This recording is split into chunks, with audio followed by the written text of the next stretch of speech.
Keanu Reeves just turned down a major movie role because a dream told him 5 people would die. He was set to star in a war epic, Oscar material, big budget, the works. But the night before he signed, Keanu had a dream. In it, 5 strangers died. Random, unconnected, because he inspired them. One picked up a gun. One went to war. One took revenge, and when he woke up, he couldn't shake it. He tried ignoring the dream, but every time he leaned toward saying yes, something real happened. A car crash, a freak fire, a heart attack on set. Now he's wondering, is this guilt or a warning from something bigger? And what if saying no causes even worse? Want part 2? Hit like and follow. This story's just getting started. Keanu sat in silence, script untouched on the coffee table. The war film had everything: an award-winning director, a role tailored for him, and a message about sacrifice. But all he could see were those 5 faces from the dream. Not actors, real people,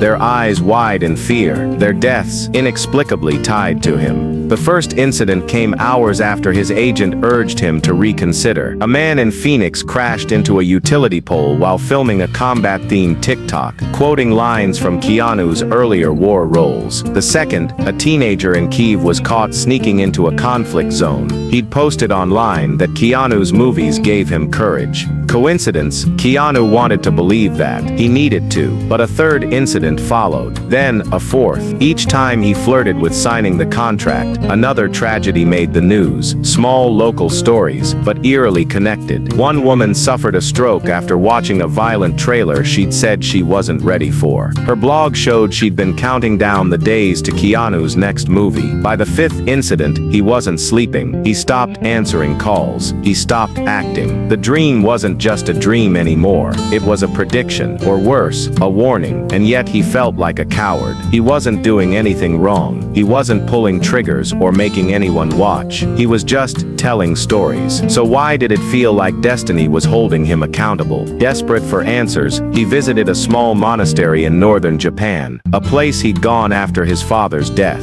The monk who remembered him listened patiently. Keanu poured it all out: the dream, the accidents, the guilt. When he finished, the monk simply asked, "Do you believe your story ends with you?" Keanu blinked. "What do you mean? You tell stories that move people, inspire them. But once you let the story go, it's no longer yours. It becomes theirs, their interpretation, their path. So I'm not responsible." The monk shrugged, serene. "You are responsible for intention, but not for choice." That night, Keanu lit incense and meditated longer than he had in years. And once more, the dream came, but different this time. The same 5 people stood in a war-torn field, but instead of dying, they lived. One saved a child. One became a doctor. One stopped a bombing. Their lives shaped by empathy, not violence, by understanding. And in the center stood him, not in uniform, not with a gun, but simply watching, with tears in his eyes. He woke up, heart pounding, but lighter. Back in LA, Keanu declined the war role, but not because of fear, because it wasn't his story to tell.